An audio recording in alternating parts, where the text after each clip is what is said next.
ধর্মের নামে এসব ভণ্ডামের প্রধান কার্যালয় চরমনাইয়ের দরবার শরীফ। বাংলার জিন্দা শাহজালাল আল্লামা মুফতি ফয়জুল করিম শাইখে চরমনাই। চরমনাই দরবারের দায়িত্বে থাকা প্রধান দুই ভণ্ড হলেন ফয়জুল করিম ফজু আর রেজাউল করিম রেজু। ফজু রেজু দুই ভাই জন্মগতভাবেই পীর সাহেব। তাদের বাবা ছিলেন পীর, তার দাদা পীর, তার দাদাও ছিলেন পীর সাহেব। আবার রেজু ফজুর ছেলে হবে পীর, তার ছেলে পীর, তার ছেলেও পীর সাহেব হবার ব্যাপারে মোটামুটি কনফার্ম। সব মিলিয়ে সব যেন পীরের হাট বাজার। দাদাদান রহমাতুল্লাহ হাত উপরে দিকে উঠাইয়া ডাক দিয়া বলে, গরু এদিকে আও। ডাকের সঙ্গে সঙ্গে গরু তার রশি ছিঁড়া দৌড় দিয়ে আসে দাদাদানের সামনে এসে, দুনিয়ার মানুষ তোমরা আমাদের কথা শুনলা না, গরু আমাদের কথা শুনবে। এই ব্যবসা শুরু করতে কোনো পুঁজি লাগেনি তাদের। সাপ, ব্যাং আর বাইং মাছের কেচ্ছাই তাদের ব্যবসার মূলধন। দাদাজান বলতো, ওই বাইং মাছ তোর কপাল ভালো, যদি জালের সঙ্গে তুই না ওঠো, ওদিকে টেডানিয়া কোফাইতে কোফাইতে আইতে যখন তোর কলিজার মধ্যে কাটা ঢুকে পড়বে, আর তখন পানির মধ্যে থাকতে পারবি। এসব কেচ্ছা কাহিনী শুনিয়ে রেজু ফজু চালিয়ে যাচ্ছে তাদের রমরমা ব্যবসা।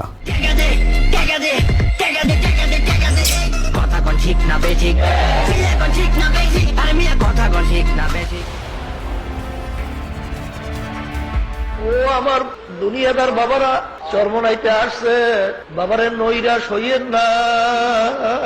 প্রতি বছর কথিত ওরসে তোলা বস্তায় বস্তায় টাকা পয়সা দিয়ে দুনিয়াতে সুখ স্বাচ্ছন্দ্যে জীবন কাটানোর পর আখেরাতেও নাকি তাদের জন্য বেহেশত একদম ফ্রি। আমি স্বপ্নে দেখতেছি কিয়ামতের মাঠ কায়েম হয়ে গেছে, সমস্ত মানুষগুলো কিয়ামতের ময়দানে উঠছে। আল্লাহর ঘোষণা হলো, যারা নাকি চরমনাইয়ের মুশাব হুজুরের কথা অনুযায়ী নেক আমল করছে, তাদের এই কিয়ামতের ময়দানে কোনো হিসাব টিসাব নেওয়া হবে না। চরমনাইয়ের মুরিদদের জন্য মেড ইন বরিশাল লেখা জাহাজ আখেরাতের মাঠে অপেক্ষা করছে। এই জাহাজের যাত্রী কারো কোনো হিসেব হবে না। জাহাজ থেকে নেমেই সোজা জান্নাতে। সৈয়দ ফজলুল করিম রাহমাতুল্লাহ যখন কিয়ামতের ময়দানে বড় বড় জাহাজ দিয়ে রওনা করবে, মাহমুদ গো দয়া মায়া করে আপনি ওদেরকে আপনার কুদরতি কোলের মধ্যে টাইনে আনেন। কিয়ামতের ময়দান হবে তামার ময়দান। এরকম তামার ময়দানে জাহাজ চলবে কোন কায়দায় বলেন? কোরআন সুন্নাহর কোনো জায়গায় খুঁজে পাই না যে আখিরাতে জাহাজের কোনো প্রচলন থাকবে বা জাহাজ নিয়ে বা কোনো বাহন নিয়ে কেউ উপস্থিত হতে পারবে। অতএব এই মন্তব্য সম্পূর্ণ মন গড়া, সম্পূর্ণ বানোয়াট এবং ভিত্তিহীন।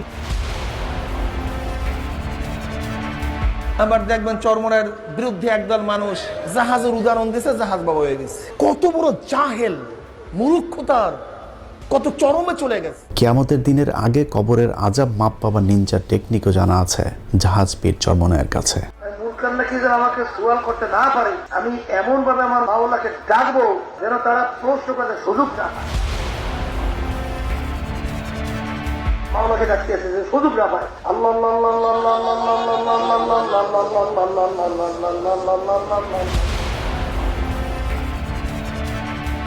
এইভাবে আবার যখন নাকি কাজ শেষ হয়ে যাবে, আবার তারা ঘুরে ঘুরে আল্লাহ।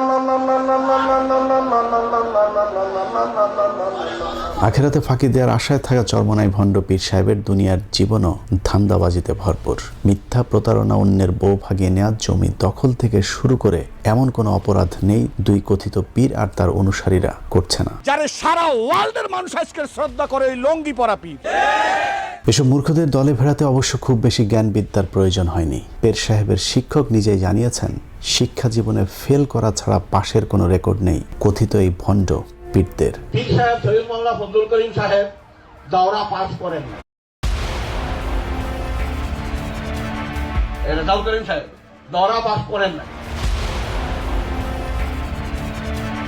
কোনদিন ফাঁসি করে নাই, দৌড়ায়ও না, নিষ্কাতেও না, দাঁড়াইও না, বক্তব্যেও না, নিচেও না, উপরেও না। প্রাতিষ্ঠানিক কোনো শিক্ষা ছাড়াই কিছু মূর্খ লোকদেরকে এরা দলে ভেড়াচ্ছে। তাদের বায়াত হন নিয়াত, মুরিদ হন নিয়াত, তারা নিয়াত করেন মুরিদ হয়ে গেলাম, বাকির নাম ফাঁকিয়া। সৈয়দ মোহাম্মদ ফাইজুল করিম খলিফা শায়খুনা মুর্শিদুনা।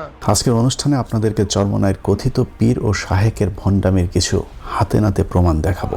সৌদি আরবের মতো রাষ্ট্র বাংলাদেশের মতো একজন আসামিকে রাষ্ট্রীয় মর্যাদা দান করবে তা চিন্তা করা যায় না। চরমনায় পীর সাহেব একবার সৌদি আরবের 5 স্টার একটি হোটেলে তাওয়াল চুরি করে ধরা পড়েছিলেন।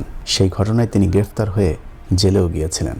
তাম দুনিয়ায় অন্তত জানে বিশ্বাস সরবরাহ হুজুরে অন্তত চুরি করবে না। ক্যাপ্টেনরা বলছে যে স্বয়ং বাদশার পরিবারের কোন আসামি যদি এই জেলখানায় থাকে, তুমি যে সুবিধা ভোগ করছো সেই সুবিধা তারা ভোগ করতে পারে না। সমস্ত মানুষের অফিসারদের আমাকে দেখার সাথে সাথে মনে হয় যেন একটা মায়া মহাব্বত সৃষ্টি হয়েছে। পরবর্তীতে তিনি ভুলক্রমে তাওয়ালটি ব্যাগে ঢুকিয়েছিলেন বলে জানালে সৌদি কোর্ট তাকে খালাস দেয়। তবে সেখানে শর্ত দেওয়া হয়েছিল ফয়জুল করিম 10 বছরের মধ্যে আর সৌদিতে যেতে পারবেন না। আল্লাহ পাক রব্বুল আলামিন ইজ্জতের সাথে আপনাদের কাছে নিয়ে আসবে অংশ ভাবতেও পারতাম। আমি যেদিকে সেখান থেকে চলে আসছি, ক্যাপ্টেনরা পর্যন্ত চোখের পানি ফেলায়। সেই ঘটনাটিকে তিনি দেশে ফিরেই গরু ছাগলের কেচ্চার মতো করে সাজিয়ে তার মূর্খ ভক্তদের সামনে পেশ করেন। আর ভক্তরাও শুনে শুনে হাই পিসাব বলে আওয়াজ তুলতে থাকেন। 4টা মন্ত্রণালয়ের মেহমান আমি ছিলাম। আলহামদুলিল্লাহ, মদিনায় 5 স্টার হোটেলে ছিলাম, মক্কার মধ্যে 5 স্টার হোটেলে ছিলাম। খানার মধ্যে বলে হুজুর আপনাকে বয়াত করেন, সেখানে দিনের কাজ করবো। কি কাজ করবো? রমজান শুরু হওয়ার 9 দিনের মধ্যে 3 খতম দিয়ে ফেলেছি। অনেক সময় অনেক রাতে 100 টাকা পর্যন্ত নামাজ পড়তাম। ওই অনুষ্ঠানে তিনি দাবি করেন জেলের ভেতরে সবাই তাকে খুব সম্মান দিয়েছে, বাড়ি থেকে খাবার আনার সুযোগ দিয়েছে, ভেতরে বয়ান করার সুযোগও নাকি তিনি পেয়েছিলেন। এমনকি জেল কর্মকর্তা, পুলিশের অফিসার থেকে শুরু করে সকলের সাথে তার নিয়মিত কথাবার্তা হতো। আল্লাহ পাক রব্বুল আলামিন আমাকে সেই জেলখানায় প্রতিদিন বাসার খানা খাওয়াইছে,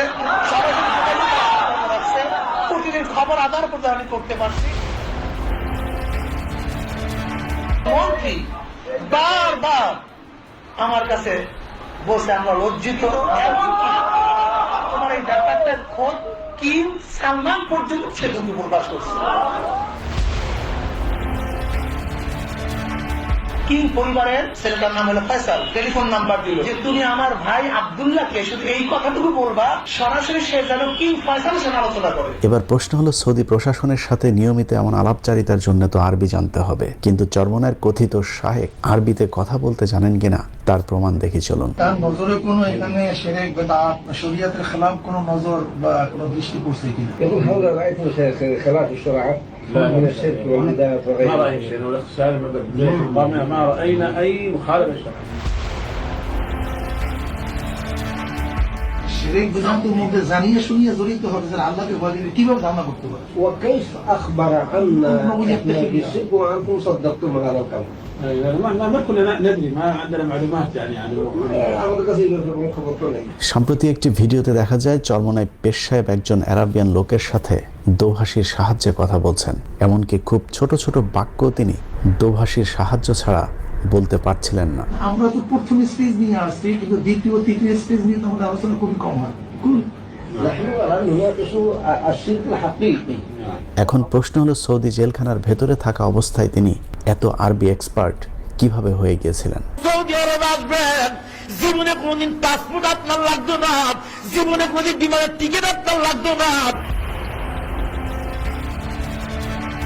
আপনি আজীবন সৌদি আরবের মেহমান বনিয়া গেলেন। এরকম আরো অনেক গাঁজাখুরি গল্প বলে ভক্তদের কাছে আধ্যাত্মিক নেতা সেজেছেন চরমনায়ের ভণ্ড পীর আর ভণ্ড শায়েক দুজনে। জনাব শেখ মুজিবুর রহমান, তেনার বাবা শেখ লুৎফর রহমান, লুৎফর রহমানের বাবা শেখ আব্দুল হামিদ। কিছুদিন আগে আওয়ামী লীগে চামচামো করতে গিয়ে চরমনায়ের ভণ্ড শায়েক শেখ মুজিবুর রহমান সম্পর্কে ভুয়া এক পরিচয় তুলে ধরেন, যেখানে তিনি দাবি করেন শেখ মুজিবের পূর্বপুরুষ শেখ আওয়াল 1463 সালে ইরাক থেকে এসেছিলেন এবং শেখ আওয়াল হচ্ছেন হযরত বাইজিদ বুস্তামির শাগরেদ, অর্থাৎ বাইজিদ বুস্তামির সাথে তার সংস্পর্শে যাওয়ার সুযোগ হয়েছে। শেখ আব্দুল আউয়াল যিনি ইরাক থেকে এসেছিলেন, তিনি বাইজিদ বুস্তামি রহমতুল্লাহ আলাইহির একজন শাগরেদ ছিলেন, তেনারই বংশধর।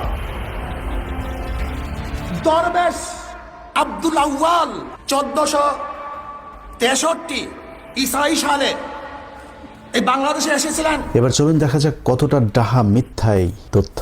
উইকিপিডিয়ার তথ্য অনুযায়ী বায়েজিদ বোস্তামি মারা যান 874 সালে, আর মজুপীরের বক্তব্য অনুযায়ী তার শাগরেদ বাংলাদেশে আসেন 1463 সালে। তাহলে বায়েজিদ বোস্তামির শাগরেদ 600 বছর পর কিভাবে জীবিত থেকে বাংলাদেশে আসলেন? বায়েজিদ বোস্তামি রাহমাতুল্লাহ আলাইহি একজন শাগরেদ ছিলেন 1463। আসলে এই সবই মিথ্যা, বানোয়াট, প্রতারণা। আপনি যদি চরমনাই প্রস্রাবের নিজের বাবা দাদার নাম জিজ্ঞেস করেন, তারপরেও তিনি 3 পুরুষের উপরে যেতে পারবেন না।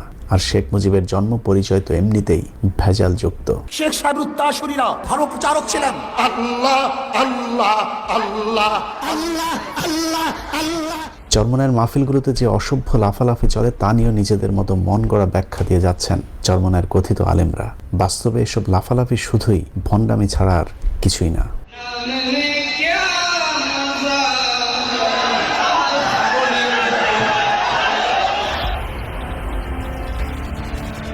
ভাই পাহাড় তো পায় না, এই জন্য বাসে ওঠে, পাহাড় পেলে পাহাড়ে উঠে।